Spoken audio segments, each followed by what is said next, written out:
반갑습니다. 저는 방금 소개받은 염봉진입니다. 지금 세스코리아에서 근무를 하고 있고요. 그 서플라이 체인 인텔리전스 쪽에 프리세일을 하고 컨설팅을 담당을 하고 있습니다.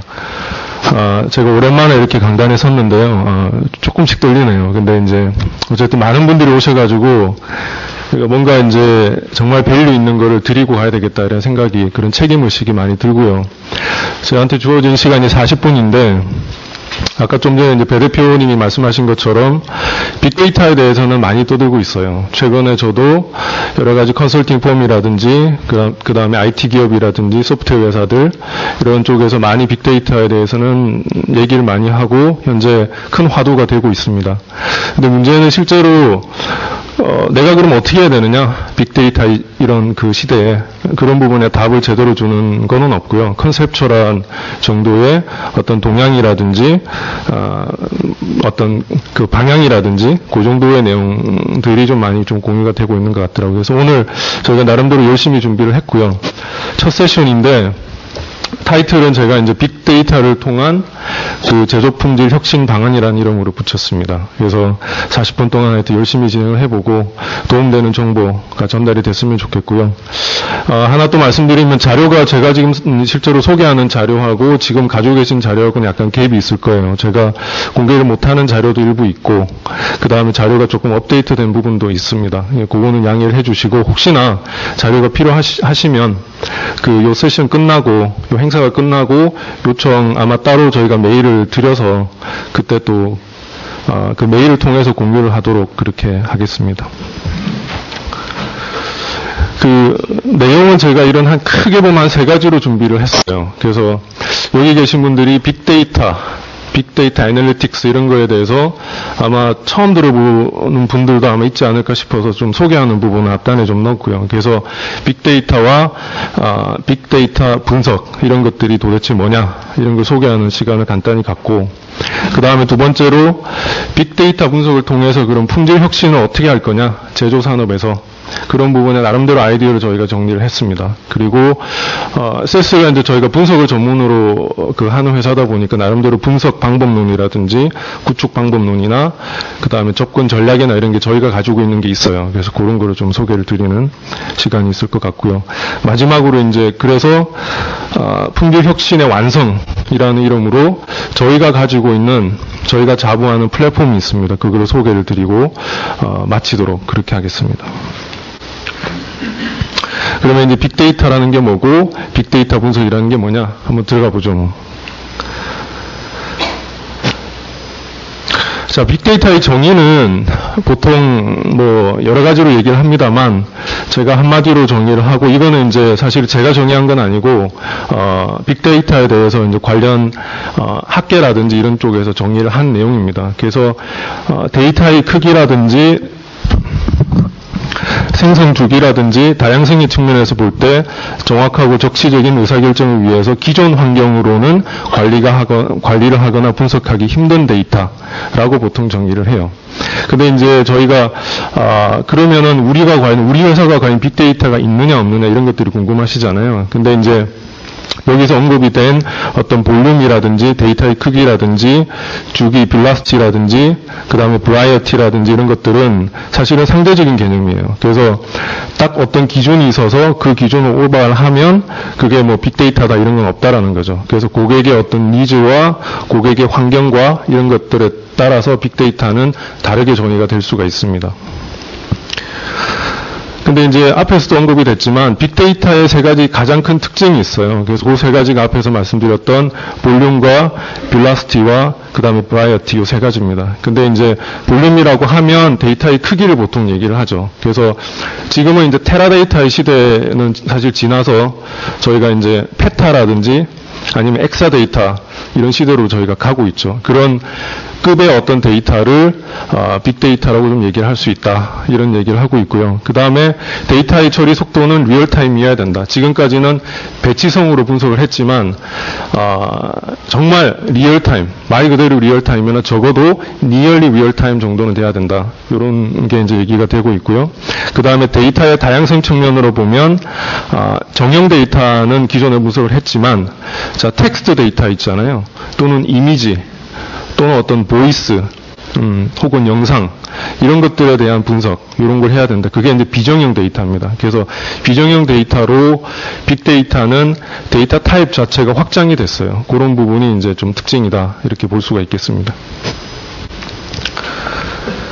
그러면 빅데이터를 조금 다른 관점으로 한번 보겠습니다. 그래서 빅데이터를 저희는 크게 세 가지 디멘전으로, 세 가지 차원으로 저희가 좀 분류를 해봤어요. 그래서 첫 번째가 내부 데이터냐 외부 데이터냐 라는 관점, 그 다음에 정형화된 데이터냐 아니면 비정형화된 데이터냐, 마지막 차원으로 이제 얘가 저장되어 있는 어떤 형식에 대한 문제입니다. 그래서 DB나 어떤 파일 형태로 되어 있느냐 아니면 그 스트리밍 데이터냐 이런 형태로 저희가 분류를 했습니다. 그러면 한 8가지의 그룹이 나오죠. 그러면 우리 회사가 가지고 있는 데이터가 어떤 데이터는 저 8개 그룹에서 어느 쪽에 해당이 된다. 이런 부분이 매핑이 가능하겠죠. 그러면 빅데이터의 종류를 조금 더 디테일하게 한번 보죠. 빅데이터의 종류는 제가 말씀드린 세 가지 차원으로 분류를 해서 볼 수 있는데 우선은 타입은 제외하고요. 2가지 차원으로만 한번 봤어요. 그래서 내부 데이터냐 외부 데이터냐 또는 정형화된 데이터냐 아니면 비정형화된 데이터냐로 보면 이런 많은 데이터들이 존재합니다. 그래서 주로 내부 데이터이면서 정형화된 데이터는 기존에 우리가 가지고 있는 데이터들이 대부분이 그런 거예요. 그래서 우리가 가지고 있는 ERP 아니면 SCM 아니면 PLM 또는 AMS 시스템 이런 쪽에서 올라오는 데이터들이 대부분 내부 데이터이면서 정형화되어 있는 데이터죠. 특정 파일로 데이터가 저장되어 있거나 아니면 DB에 저장되어 있는 그런 데이터들이죠. 그런 거 보면 경영정보, 구매정보, 뭐 판매정보라든지 개발정보, 생산정보, 품질정보 이런 것들이 다양한 그런 데이터가 존재하고 있겠죠. 또 하나가 여기 4개의 어떤 그룹이 있지만 저는 이제 외부 데이터이면서 그 다음에 비정형화된 데이터를 좀 중점적으로 한번 보면 그 시장의 어떤 흐름, 시장의 동향을 얘기하는 레포트들이 있죠. 그런 거는 전문 기관이 조사를 해서 시장의 어떤 흐름이라든지 향후 전망 이런 거를 레포트로 내놓습니다. 그런 정보들, 그 다음에 제품에 대한 동향 그런 정보들, 그 다음에 컨슈머 레포트 어떤 그 소비자들이 제품을 써보고 또는 제품을 어떤 테스트를 해서 전문 기관이 어떤 제품에 대해서 평가를 하잖아요. 그럼 평가를 한 그런 보고서들, 그 다음에 이제 고객의 어떤 피드백, 그 다음에 소셜 미디어, 그 다음에 소셜 네트워크, 뭐 이런 데서 나오는 데이터들이 외부에 있으면서 정형화되어 있지 않은 데이터들이에요. 그럼 이런 데이터들을 빅데이터의 그 바운더리 안에 저희가 두는 거고요. 그런 데이터를 활용을 해야 됩니다. 그러면 여기 계신 분들 중에 과연 우리 회사가 외부에 있는 저런 데이터를 활용을 했을 때 과연 효과를 볼 수 있을까는 사실 의문이죠. 그 부분은 더 연구가 돼야 되고요. 제가 나름대로 그걸 어떻게 하는지 좀 풀어보겠습니다. 그러면 빅데이터는 이런 겁니다라는 말씀을 드렸어요. 그러면 빅데이터라는 게 지금 다들 빅데이터라고 얘기를 하고 있는데 흐름을 보면 제조라는 관점으로 봤을 때는 자 스마트 메타라는 게 있어요.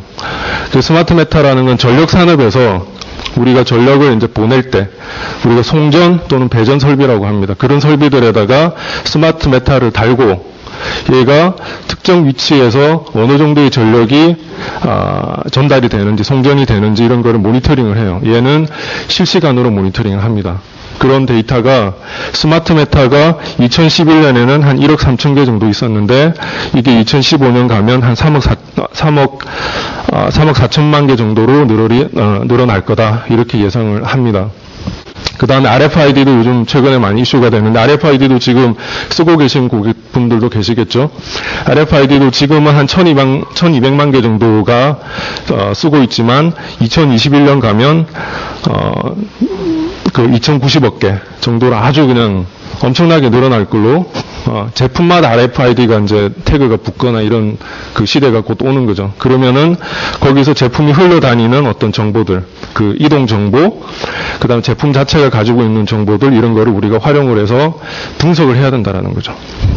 그런 시대에 와 있다라는 거고요. 그 다음에 항공사, 위에서 보시는, 위에 이제 그림처럼 항공사라든지, 그 다음에 하이테크 산업, 반도체라든지 디스플레이 산업, 철강 산업, 이런 데서 빅데이터가 그냥 넘쳐나고 있어요. 대표적인 게, 우리가 설비에 어떤, 설비가 어떤 운영을 할 때, 거기 들어가는 유틸리티라든지 그 다음에 설비 자체에서 파라메타들이 있잖아요. 그런 것들을 모니터링을 하고 관리를 합니다. 근데 그동안은 너무 데이터가 많이 쌓이다 보니까 그 데이터를 활용을 거의 못했어요. 그리고 그거를 분석을 해야 되겠다라는 니즈도 별로 없었고, 근데 지금은 이제는 이제 수율이 한 95%, 97%, 98% 정도 되다 보니까 이제 수율 개선할 거리가 없는 거예요. 그렇다고 보면 미세한 데이터들 있잖아요. 저 바닥에 있는 저런 데이터들, 센서에서 측정된 데이터들, 이런 거를 분석을 해야지 나머지 98%라 그러면 99% 수율이 99%, 100%까지 근접하는 그런 게 가능하다라는 거죠. 그러면 저런 데이터를 분석을 해야 됩니다. 그리고 다행히 지금은 IT 여러 가지 서버라든지 아니면 스토리지라든지 이런 것들이 가격이 많이 떨어졌어요. 그래서 지금은 그 컴퓨터의 능력을 빌어서 저렴하게 구매를 해서 뭔가 통계 분석을 해야 되지만, 그래서 그런 분석을 해서 결과를 뽑아보는데 전체적으로 비용이 과거보다는 좀 적게 들어가요. 그러니까 지금은 분석을 이제 시도할 만한 그런 때가 됐다라고 볼 수 있습니다. 그 다음에 이제 외부 데이터에 대해서 제가 좀 말씀드렸었는데, 외부 데이터라고 하면 지금 보시는 거는 주로 이제 소셜 네트워크, 페이스북이라든지 트위터, 이런 쪽에서 많은 이제 정보가 생성이 됩니다. 그래서, 우리의 이제 대표적인 그 기업도 있는데 카톡도 뭐 저도 많이 씁니다만, 어쨌든 이런 것들이 데이터를 엄청나게 생성을 해내요. 그러면 저런 데이터를 활용을 해야 된다. 이제 그런 시대가 온 거죠. 특히 이제 제조회사 입장으로 보면 카톡에서 돌아다니는, 카톡이 제가 예를 들어서 설명하겠습니다. 카톡에서 어떤 우리가 그 시장에 내놓은 어떤 제품에 대해서 그걸 구매하는 고객들이 어떤 평가가 카톡에서 돌아다닐 수도 있다라는 거죠. 그러면 그런 거를 그게 가능할지는 모르겠지만 카톡을 통해서 우리 회사가 내놓은 제품과 연계되는, 또는 우리 회사의 브랜드랑 연계가 되는 그런 데이터를 따로 뽑아가지고 그런 데이터를 분석을 해서 시장에서 바라보는 우리 제품에 대한 평가, 그 다음에 우리 회사에 대한 이미지, 이런 것들이 과연 어떻게 되는지 이런 걸 들여다봐야 된다는 거죠. 그런 걸 하려면 그런 데이터를 가지고 와야 됩니다.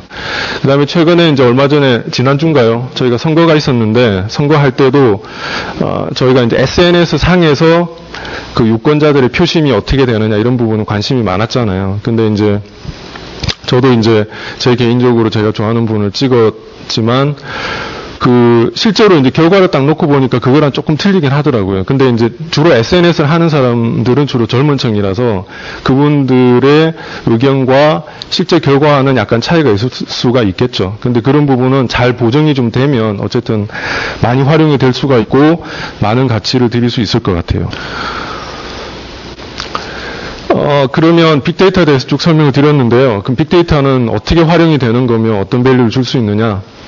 결국은 빅데이터가 있으면, 앞에서 말씀드렸죠. 빅데이터가 있으면 분석을 해야 된다라는 거죠. 그럼 분석을 하기 위해서는 일단은 조직 문화가 좀 제대로 갖춰주는 게 좋아요. 그래서 팩트 베이스로 분석을 중요시하는 그런 조직 문화가 깔려 있고, 거기 분석 툴이라든지 그 다음에 어플리케이션들을 포함을 한 어떤 플랫폼이 잘 갖춰져 있고요.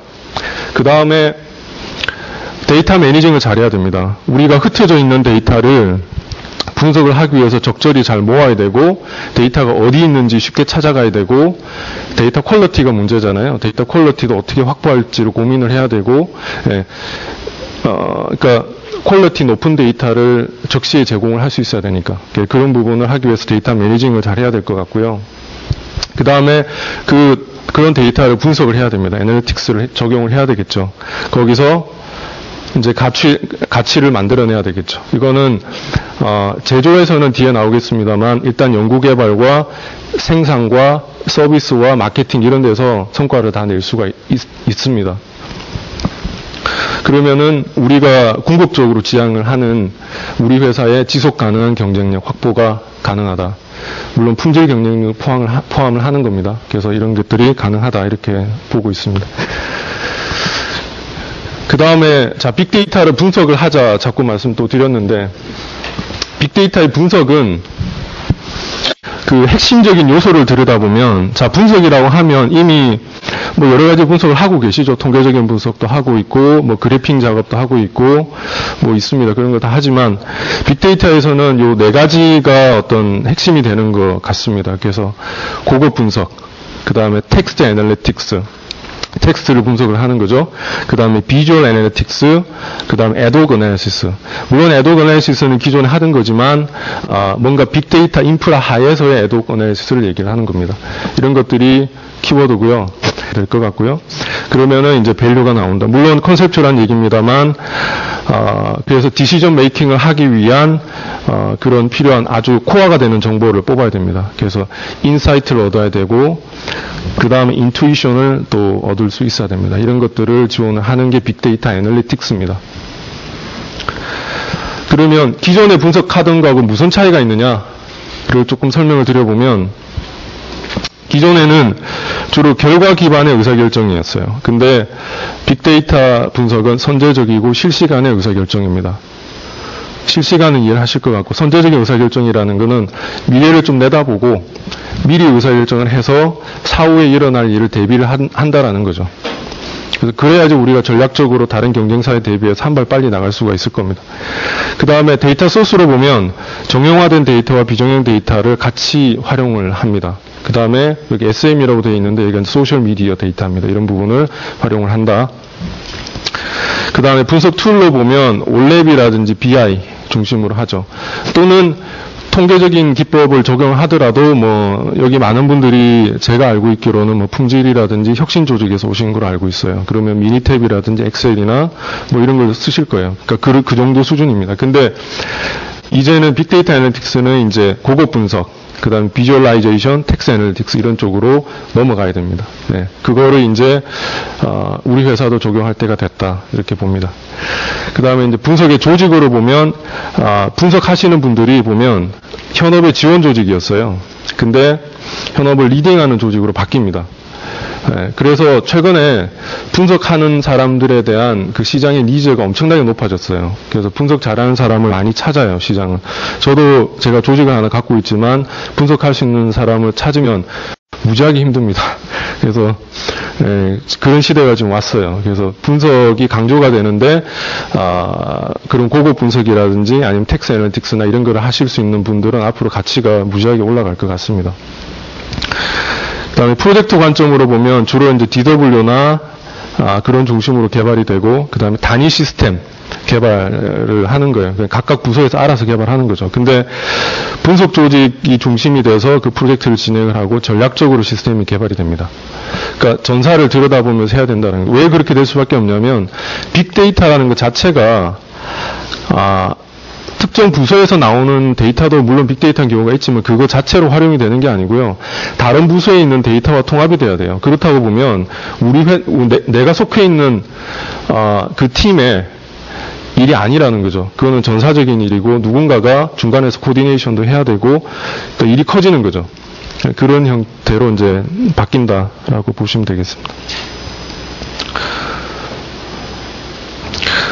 그 빅데이터 애널리틱스를 하라 그러면 어느 정도 뭐가 좋아지느냐에 대해서는 그 맥킨지에서 어느 정도 얘기를 했어요. 그래서 맥킨지가 보고했던 자료를 제가 그대로 옮긴 거고요. 이 중에서 저는 뭐 다른 것보다 제조에 관심이 있으니까 제조만 보면 제품 개발 비용을 한 맥스 50% 정도, 그 다음에 생산 비용, 품질 향상 이런 것들을 맥스 50% 정도 가능하다. 그 다음에 워킹 캐피탈을 맥스 7% 정도까지 줄일 수가 있다. 이렇게 얘기를 합니다. 이거는 이제 맥킨지에서 얘기하는 거니까 어느 정도 믿고 가야 되겠죠. 근데 이제 저는 제가 봤을 때는 이러한 효과가 결국은 품질이라는 거죠. 이 품질이라는 게 범위가 굉장히 넓잖아요. 저도 과거에 품질을 했었고, 이게 경영 품질부터 해가지고 설계 품질, 제품 자체의 품질도 있지만, 프로세스의 품질도 있고요. 서비스 품질도 있고, 고객이 느끼는 그런 품질. 예, 그런 것들이 다 있습니다. 그런 것들을 다 관리를 해줘야 돼요. 그렇다고 보면 전체적으로 보면 품질이다. 결국은 품질 개선이 된다라고 저는 이해를 합니다. 그러면 빅데이터를 하는데 핵심 이슈가 뭐고 그거에 대해서 우리가 어떻게 해야 되느냐를 보면 제가 4가지 차원으로 한번 봤어요. 그래서 데이터 준비라는 차원과 데이터 인프라 구축이라는 차원 이런 것들이 있습니다. 그래서 데이터를 준비를 해야 되는데 가장 좀 특징적인 거는 외부 데이터를 활용하다 보니까 외부 데이터는 개인의 어떤 프라이버시나 이런 것들이 좀 이슈가 돼요. 그렇다고 보면 그런 것들을 해결을 해 나가면서 이제 해야 된다라는 거죠.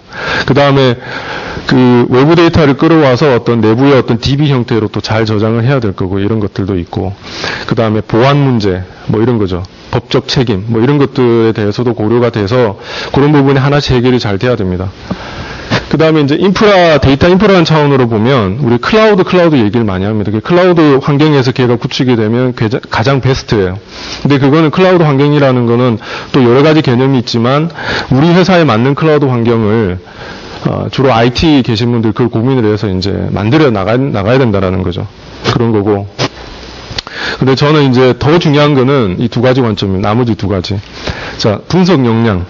그 다음에 조직의 문화. 예. 여기 많은 분들이 혁신이나 이런 거를 사실 해보셨지만, 기업의 성과를 직접적으로 보는 그런 것들은 사실은 그 조직의 문화라든지 사람에 달려있는 경우가 많거든요. 저런 부분은 간과해서는 절대 안 됩니다. 그래서 빅데이터라고 하면 IT만의 얘기가 아니라는 거죠. 그래서 분석 역량을 잘 키워야 되는데, 이게 이제 대용량 데이터를 분석할 수 있는 기술과 비주얼라이제이션 기술이라든지 아니면 실시간 분석 기술 이런 것들이 이제 따라가야 되는데 이게 이슈죠. 그럼 저런 거를 하나씩 해결해 나가야 됩니다. 근데 이런 것들은 어쨌든 분석할 수 있는 어떤 그 통합 플랫폼이 기존에 있는 거를 뭔가 모디파이 해서 그런 플랫폼으로 올리든 아니면 새로운 플랫폼을 도입을 하든 이런 것들이 필요할 것 같고요. 그 다음에 비주얼 애널리틱스도 이 부분을 활용할 수 있는 어떤 새로운 툴이나 이런 것들도 좀 필요하고, 그 다음에 툴만 있어가지고는 안 되고 그 프로세스를 잡아야 되잖아요. 그런 부분을 좀 거기다 투자를 좀 해야 된다라고 일단 봅니다. 조직 문화는 저희가 이제 데이터 사이언티스트라고 이제 대외적으로 많이 얘기하면 데이터 사이언티스트를 육성을 해야 됩니다. 데이터 사이언티스트가 앞으로 연봉이 많이 올라갈 겁니다. 이런 얘기를 합니다. 그래서 전문 인력을 데이터 사이언티스트의 가깝게, 예.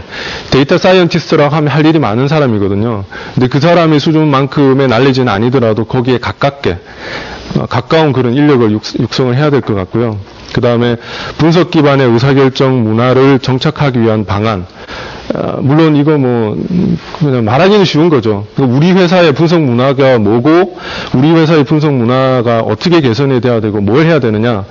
이거는 고민이 많이 돼야 되는 겁니다. 이걸 제가 지금 여기서 바로 답을 드릴 수는 없을 것 같고요. 그래서 그걸 하기 위한 어떤 마스터 플랜, 어떤 방안, 이런 것들이 수립이 돼야 된다.